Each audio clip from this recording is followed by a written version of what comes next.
Hey, I'm Lauren Layfield, and you're listening to Your Next Podcast. This is the podcast that brings you a different series every single week, helping you to find your new favourite show.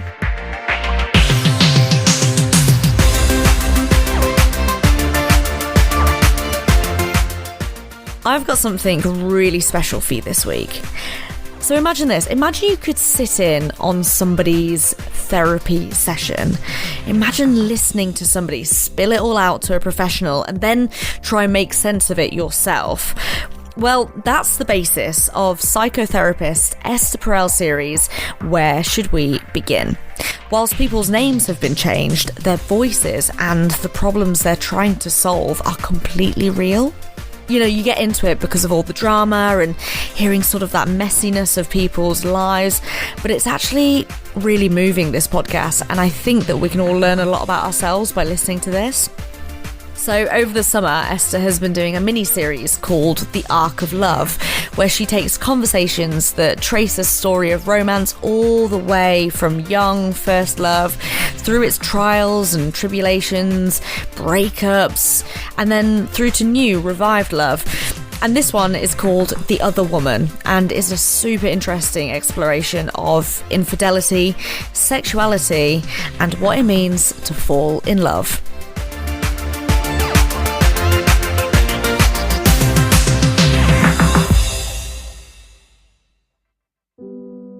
What you are about to hear is a series Esther calls The Arc of Love.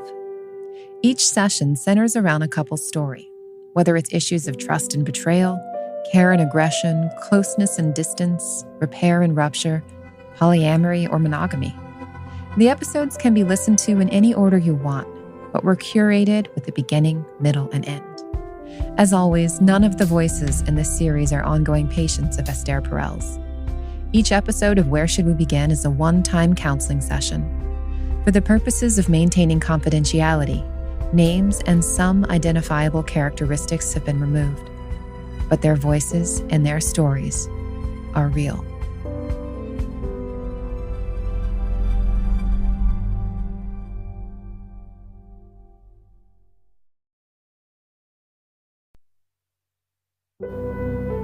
Last summer we went away, just the two of us without the kids. If you compared the trip that we had 3 years before that, it doesn't even feel like the same couple, sexually. As in better, as in? No, way worse. And this couple has been together for more than a decade. They are in the middle phase of their relationship. They have 2 young children. And they are in a transition where they are exploring consensual non-monogamy in response to the woman's growing sexual interest in women. She came to me just about a year ago and said that she was having a strong attraction toward women. And I felt like it was a part of herself that I didn't want to deny her from exploring. What starts out as a mutual agreement turns into a crisis when it becomes clear that she actually fell in love with one woman and that is more important than her attraction to women. I don't think either of us thought it was going to go this way. I think there's some truth to that. I think when I came to him, I really believed. I thought it was just a sexual attraction. Watching her fall in love with someone else was about the most painful thing that I've experienced. And I don't want to do that again. This is Where Should We Begin with Esther Perel.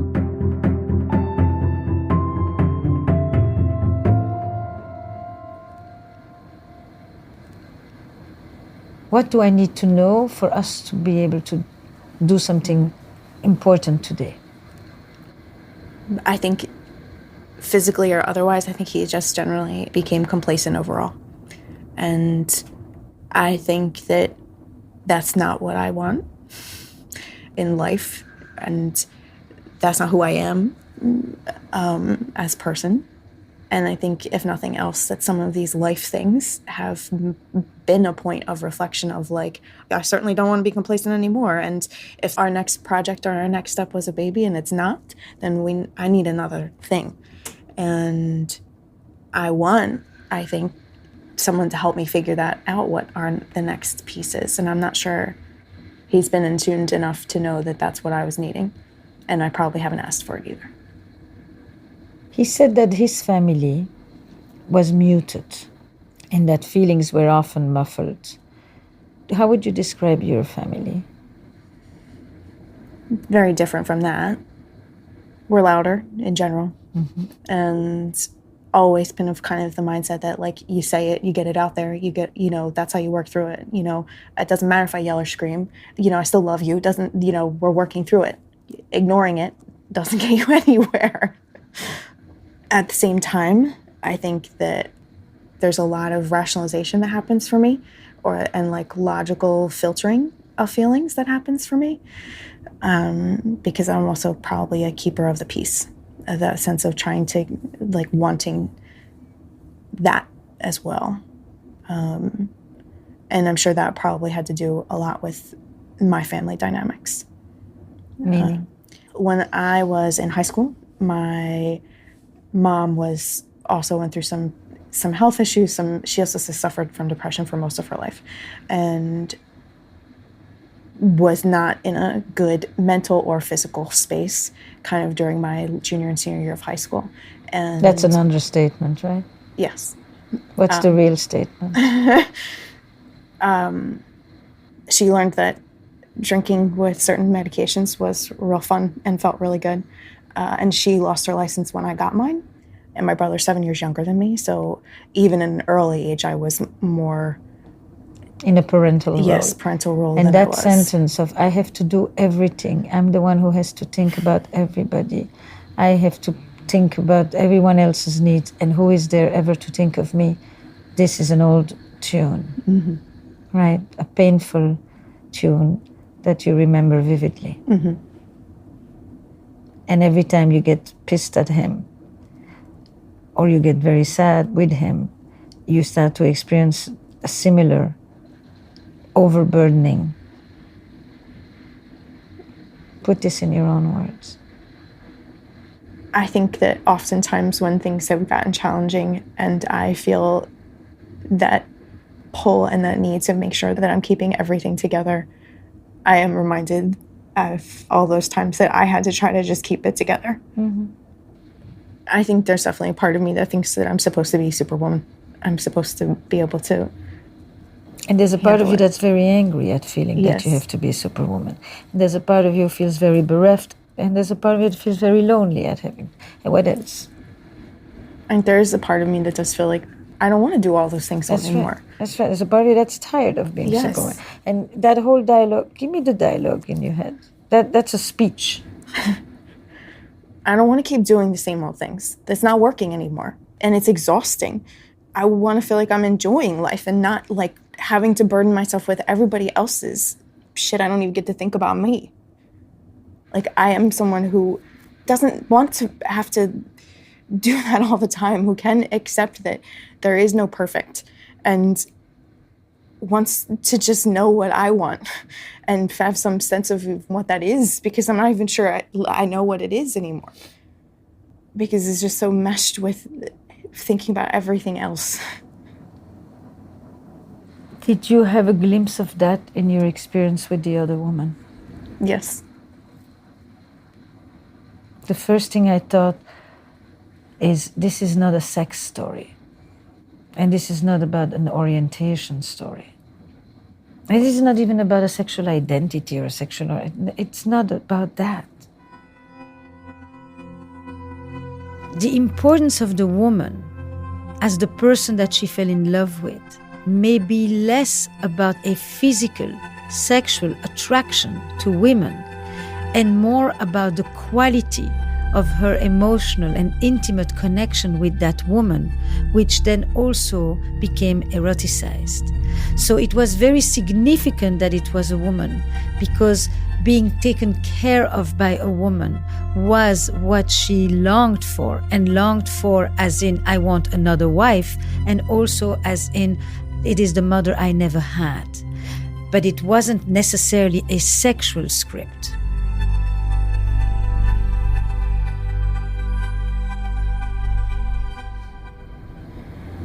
I think I did get to have moments where I got to think about me and have someone that thought about me and didn't require planning and considering and knowing what they, I got to feel a little bit free. Do you think that was, well, I wonder how much of that was the circumstances and what I mean by that is how that kind of existed in a bubble and how you didn't have responsibilities with that person. You didn't have children with that person. You didn't have the everyday shit to slog through. Your experiences with that person were for pure pleasure and were isolated and separate from all of that shit. And I get that. And I think there's probably certainly some of that. I think some of it did feel like someone that did think about me and gave. Because she didn't have anybody else to think about. Sorry if that was defensive, but. I give all the time, and I have tons of people to think about. Why should you have to be any different? Why is that an excuse? It's not an excuse. But you just gave that as an argument, that as if that's, but I give all the time. I 100% believe that, and I know and agree, it was a bubble. Life just muddles everything. That is hard. That's not a true representation of what can and cannot exist outside of a bubble. Do you think that you ever experienced that feeling with me?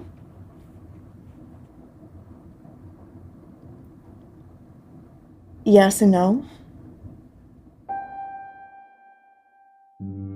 The way I hear this question is that part of what we long for in romantic love is to be unique, indispensable, and irreplaceable to at least one person. And what I hear him ask her when he says, "Did you ever have those feelings for me, or have you ever loved me in the way that you have loved this woman?" is the question of replaceability. It's not just that we can fall in love with someone else, but if you say this was such a unique experience, does it mean that we never had that? And it is one of the most poignant questions that are asked in these triangular situations.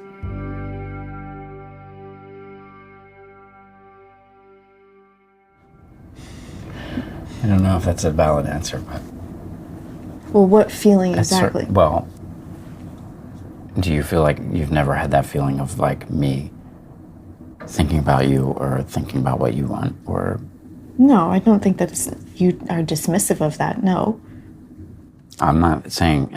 I didn't mean to say what I said as an excuse, and I don't think that, regardless of what the situation is, it's fucked up for you to not feel like you were getting that from me. I just sometimes feel like it's unfair to compare that feeling that you had with her to a marriage of 11 years. And I get that, and I think that the spaces where I try hard not to make it a comparison because they're not the same things. But when I try to think about what that showed me, taught me, what I think I got from that, it's something that was for me, and that was a feeling of wanting and missing some emotional connections that I don't think I have felt in a long time.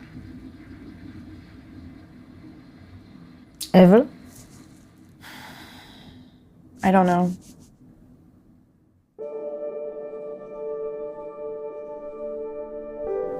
The bubble is a sense of oneness that we feel in rapture, What she's talking about also is that sense of rapture and that sense of oneness where you have a kind of a dissolution of the self, where you are enveloped by someone else that makes you feel like the world stands still, and you have a sense of timelessness and a sense of utter safety and transcendence.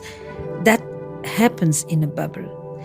He's trying to say to her, you can't have a bubble in marriage, but that's a given. And you're not meant necessarily to bring the bubble into the marriage, though some people do. So it's important that he get the full sense of what this meant. Actually, it's important for both of them, that they actually understand it so that it doesn't become an indictment of their relationship.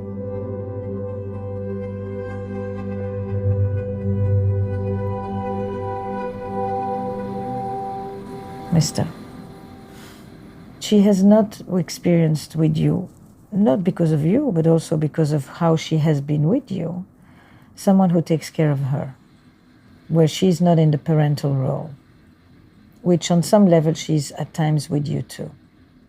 And for the first time, someone comes along who seems to be powerful enough, in the emotional sense of the word, and gives her the feeling, with me you don't have to do it all, I'll do it. I'll take care of you. You can relax. You can feel safe. You can feel free of the burden of having to think about others. That's the freedom. And of course, because it's in a bubble and it's secluded from life, it feels like this is for me. But the power of the relationship was less about the autonomy and more about, I think, somebody who for the first time you felt you can let go in their arms and they'll keep you from falling. And when you have that experience for the first time, it's irresistible. And I don't think you've explained that to him. No, I'm not sure I've been able to understand it myself. Do you get it? Yes. Does this resonate? Yes. That feeling that you can let go in someone else's arms and for once they're the ones holding you up, that is life-changing. And it's hard to come back home from that. That's the comparison. Not marriage versus love story. But you don't trust him enough for that. You don't think you can rest on him and that he would be able to keep you up. That's a collusion. I have no idea if he knows even what he can do or not. And if you can let go on him. I always have the image of the game on the beach, where you fall back and you make sure that... Can you do it? I don't know. Have you ever done it with him? No. Get up. Come on. Stand up. I'm serious. I talk, you fall back. I'm not sure I can do this. Do you know what I'm talking about? Yes. All right. Do you need a wall, or you can do that without a wall? I think I can do it All right. without a Move wall. up a little bit forward. You can keep your eyes open.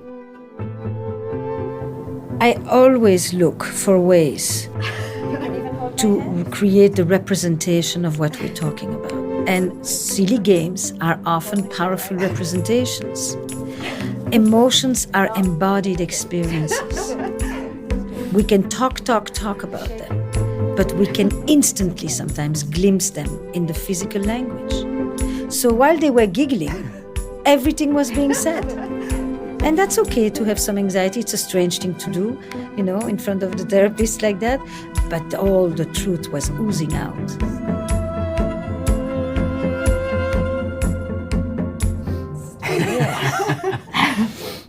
You will need to find a way to convey to her, I want you, not I can't without you. Or I'm here for you, not only I need you. So, as she falls back, you can use any of those lines, whichever is the real one to you. I'm holding. I'm here for you, and I want you.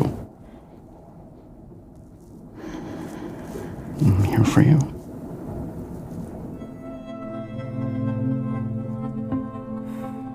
the trust, of the leaning on and the leaning in between two partners. And why is that letting go so crucial and so important in our understanding of sexuality? Because we don't let go with someone that we do not experience as powerful, as strong, as able to withstand us. If I think you're going to crumble under me, if I lean on you, then I don't let go on you. This understanding in the sexual realm is fundamental.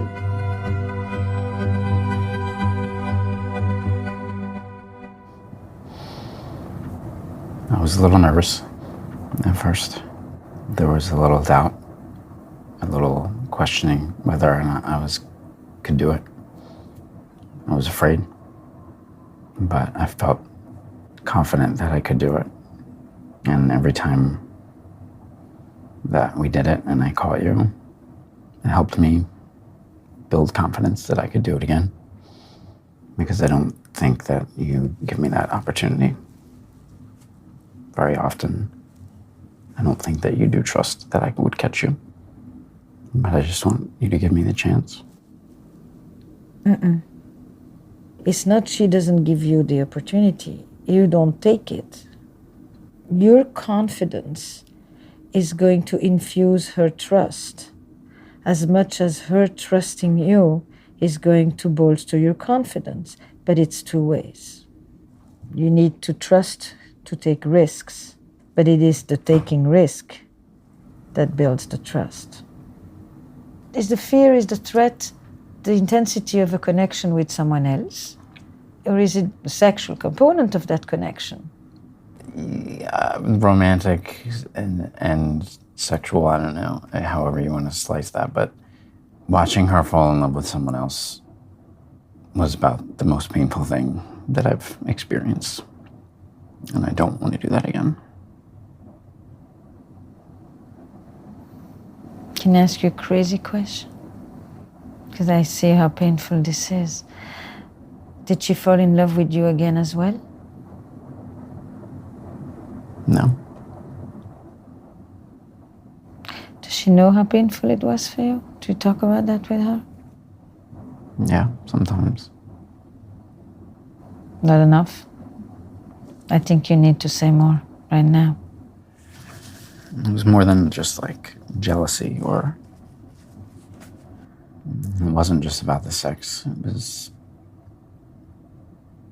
feeling like an outsider. Feeling like you were having this experience, this new experience without me, and then feeling like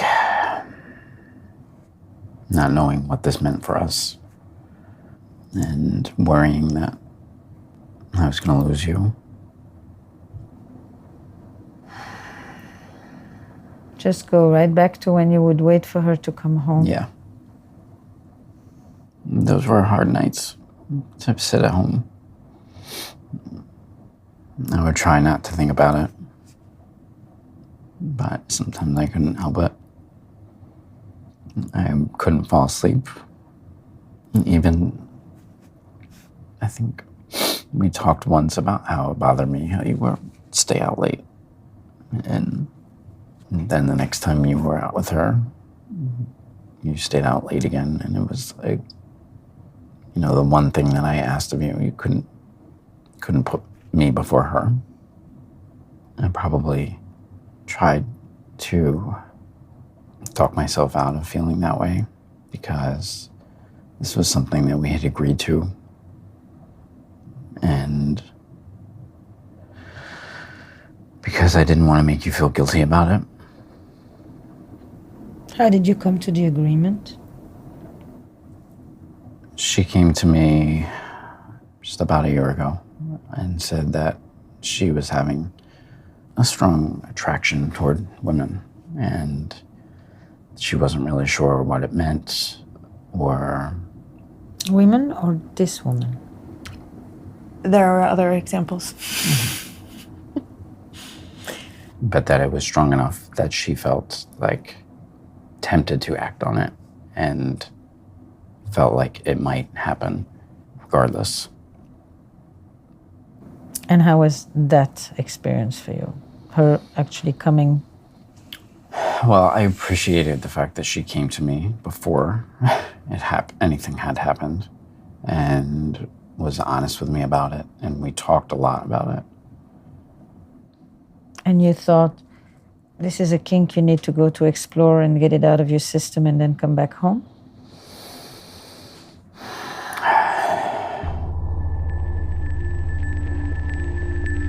While I asked him a question about their monogamy agreement, I also understand that there was never a mutual agreement.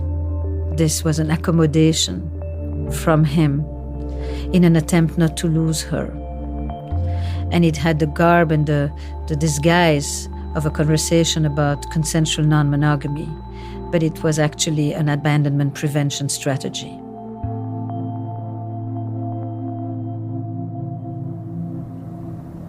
I felt like it was a part of herself that I didn't want to deny her from exploring. Mm-hmm. And that has changed.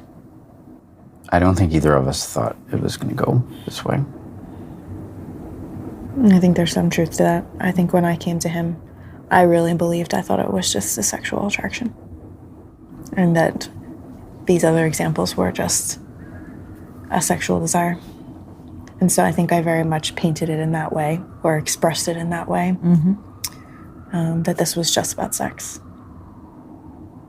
And so that felt probably more safe for him, and maybe even for myself.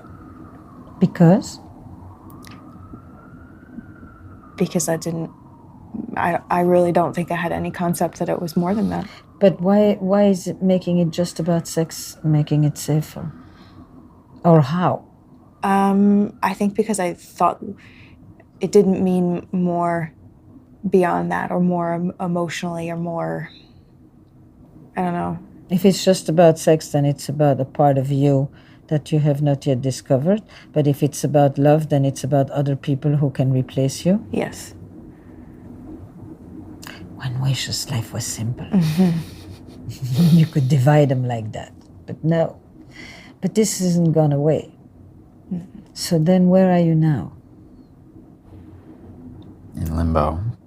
Limbo is a good way to describe right. it. But if you close the door, do you actually reinforce the relationship, or do you reinforce the potential of her leaving altogether? If you leave the door open, there is another possibility, which is that as you fall in love elsewhere, or more with yourself for that matter, you fall in love with him as well. Meaning that energy that is inside of you is brought home as well, not just siphoned away. And you learn to have a new and deep appreciation for what you have, even though it's not exclusive. And your relationship becomes defined not by exclusivity or exclusiveness only, but by uniqueness. Do you talk about all of that, or is the conversation muffled at this moment? I think the conversation about that is entirely muffled. But then what is it that we need to talk about?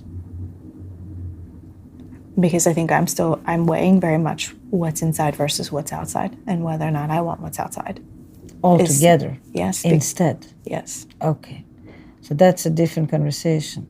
This is not about which relationship do we want to be and where do we draw our lines. This is about, do I want to be with you? Because I'm being forced, I'm sorry, I shouldn't say that, but he has made it clear that that's not an option. In this moment, she has just spoken truth. If I understand well, her preference would be, I will be with you, I want our family too, but I want this relationship. It is her with her relationship that she would like, if possible, to pursue without knowing where it goes, while also having him. But for him, if he lets her go, he loses himself. And if he asks her to stay, he may lose her.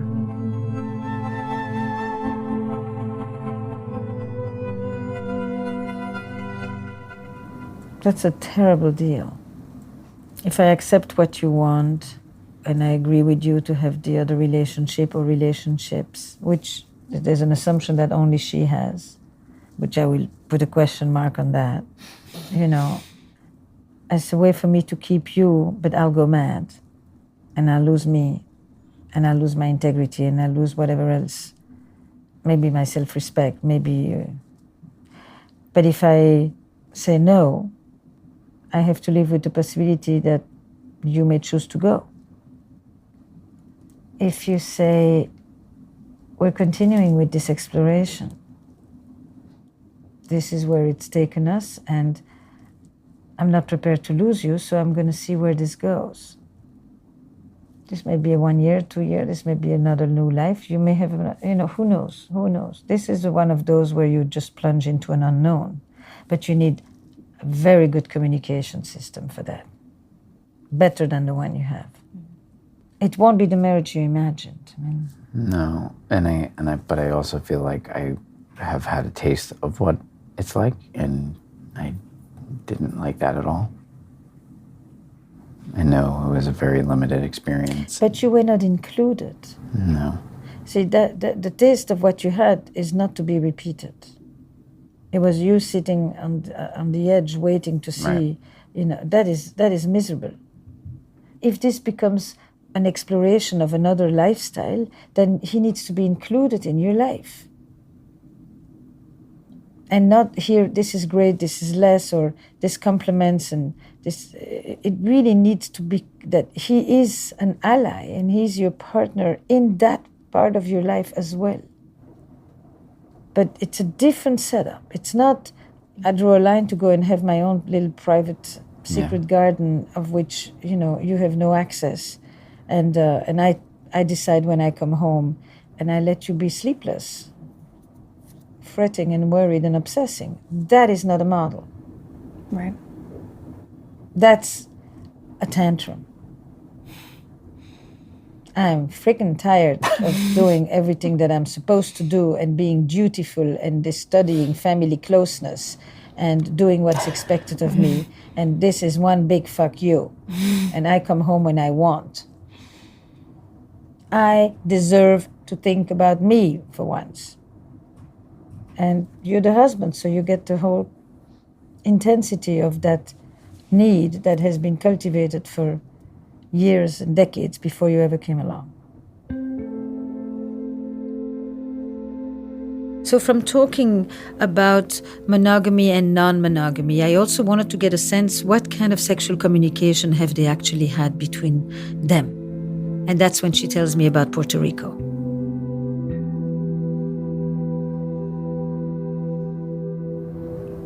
Last summer we went away, the two of us. It was the first time we've been away, just the two of us without the kids, in probably 3 years. We went to Puerto Rico for a couple of nights. We had a very nice time, but I will say that it was the first time, if you compared the trip that we had 3 years before that to that trip, it doesn't even feel like the same couple, in my opinion. If you think about our trip to London, when we went, the two of us, and then you looked at Puerto Rico, not even the same couple. As in? Sexually. And the passion, connection, not even the same couple. As in better? As in? No, way worse. And and that was before. This was before any of this happened. And that through some of this, we both talked about it even right after the trip. We were aware that didn't seem to be a part of the time that we spent together. Mm-hmm. And I think through this, we have talked a little bit about, have we not done enough? Have we not been, more tried to do new things or be more exploratory in that way? And I think we've had conversations about times, so, he'll be like, well, remember that time I did this? And I'm like, that was 18 months ago. Or, it's not been a priority, I think is what that has it probably boils down to. And at least then initially kind of coming out of that experience, I feel like I did try to kind of talk a little bit about, I wanted you to notice when I wore cute underwear or when, I wanted to feel wanted and really and it not just be a chore or mechanical or not, or autopilot. And did it change? Because you can have a good conversation that says, we've kind of lost track here, we're on autopilot, and it becomes a generative conversation in which you bring in the contractors. But it can also be a conversation in which you just blame each other and kind of express your dissatisfaction, and the leak continues. I don't think much has changed. Okay. The sex conversation is hard for me. Because he's not going to become a woman that makes love to you. But he can make love to you knowing you as a woman differently than what he has known you till now. There is a level of intimate self-knowledge that two women share. And women generally do a very poor job at actually explaining this to their male partners. But now that you know more, if you do it in a way that isn't critical, but that says, I have some keys for us, then he's an open man. He will participate with you, but you can't come to him from the place of this is good and this is bad. Mm-hmm. I get that. And I do think I understand that. I know you get it, but you have to do it. Meaning you can't have another tantrum. Right. The sex tantrum. You don't have to talk. You can show him. Am I on the right track? Yeah. Or are you going to say it yourself? I'm here. You have me for another 5 minutes, so take advantage. I'll help you to talk about sex. I think so. Sometimes, though, I'm not sure, and I don't know if I just need to set this aside. Sometimes there is a question, I think, in my head is that, like you said, that he's not going to be like having sex with a woman, and is there some pleasure in it for me that it is a woman? Yes. I'm going to give it to you in reverse. Many times when I have worked with gay people who live with partners in straight relationships, or partners from the other gender, for that matter, simply, their sexuality is to same sex. Their attractions, their fantasies, primarily they think same sex. But they have a particular connection with this person. And their sexual intimacy with their partner doesn't come from the fact that that's where their turn-on lies. Sex is multidimensional. So you can have profound attractions and turn-ons and fantasies that are not about man and still enjoy being with this man. Is that the most exciting sex? Not necessarily, but it can be, but that's not all what the relationship is for as well. The most exciting sex probably doesn't take place in the house with 2 young children to begin with, unless you're into the transgressive nature of that. But, so, and him too. He may have all kinds of fantasies that are not necessarily about what you have when he's trying to be a good man with a good husband to the good wife and all of that. But you haven't even begun to talk about all of this. You see, this is where this can become actually really interesting. What is it like to start talking about sex? And what is the difference between who we are with each other, who shows up when we are together, versus all kinds of other parts of us that we've never really revealed to each other? That's erotic intimacy. Right. It's the kind of self-revelation that takes place through sex that don't show up in any other part of your life. So you may prefer women and still like him. That's part of mixed orientation. And there won't be other men because that's not where the attraction lies. But there is something about you and him that feels home.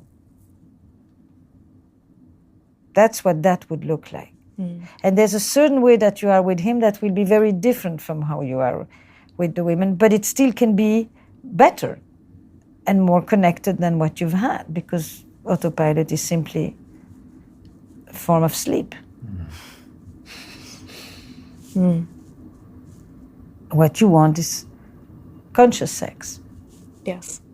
Willful, premeditated and conscious. That makes it exciting. Not just the underwear. The underwear can help, but it's not. The underwear can also mean nothing. Mm-hmm. Yeah, and if I feel like that's one of the challenges in where we're at right now is that we're both in our heads too much in the bedroom. She's told me that she doesn't necessarily feel desired towards me, or not as much. Like her desire for women is stronger than her desire for me. That doesn't really help my confidence. And so it feels like I need to prove myself. And then I think that she's sometimes thinking too much about, does this feel right? Is this what I want? This being marriage? Being with him? me. Being with him. Making love to him. In this Making love to context, him, yeah. More relation just to sex. Those are questions that only you're going to answer.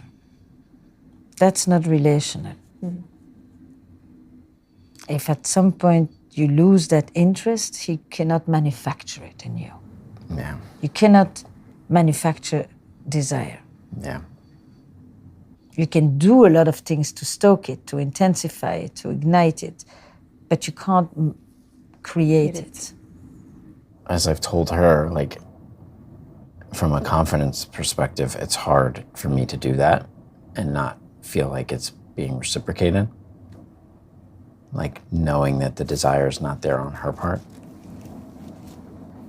No, but she's telling you, I need to connect with you differently.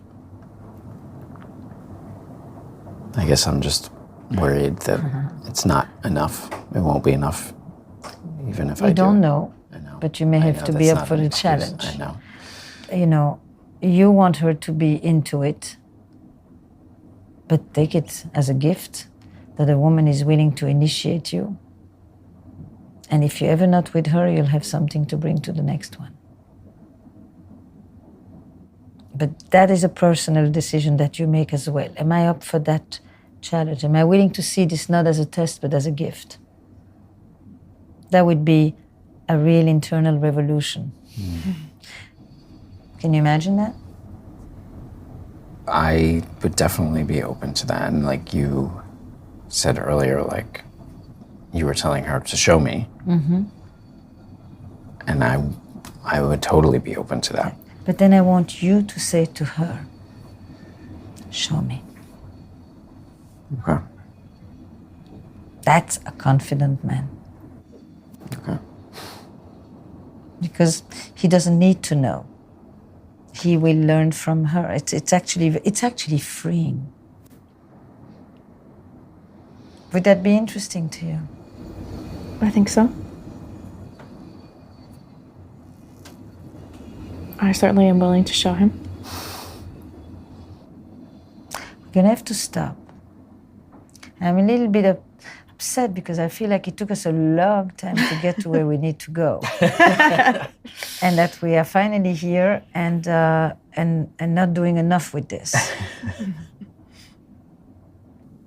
It's both of you with certain legacies. You're both peacemakers. Yeah, but in different ways. She can't have needs because everybody else has needs. But you can't have needs because you're supposed to be small, not take up space. Yep. And this is an opportunity for both of you to rewrite those scripts as well. Absolutely. And for you to say to her, I am here rather than I'm trying to make myself invisible, would be a transformation for life. The more space you claim, the more she thinks you can take care of yourself. The more she thinks you can take care of herself, the less she will think that she has to be your mother. The less she thinks she can be your mother, the more sexually attracted she can be to you. Does that make sense? Mm-hmm. And I also think it's about then feeling like I can invite him into that space more, Yes, too. then he can take care of you and he can make love to you and all of those things. as well. And this is what you need to do in the couples therapy that you're in my opinion. You cannot separate the relationship from the sexuality. No. And make one, you will miss the boat and she'll be gone. Because she's in a mode of panic too, where she thinks if I don't do this now, I'm going to go back to where I was, and I can't go back to where I was because I can't live like that anymore. I know. You are in a gut renovation. You may not have planned it, but the cracks became so big, you have no choice. You have to renovate the relational home.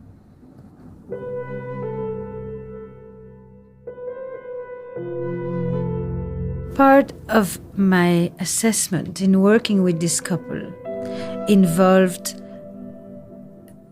being clear if this is really a conversation about consensual non-monogamy, in which both partners are curious about exploring alternative renderings and different boundaries and making room for her relationship with this other woman or perhaps with other women. Or if in fact, rather than it being a mutual agreement, it was an accommodation on his part in order to make sure that she doesn't leave him.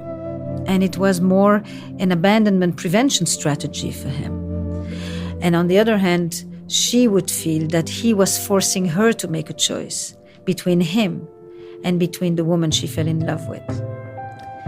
And nobody here was actually nearly as free to move as they wished or as they presented themselves as when they initially came in.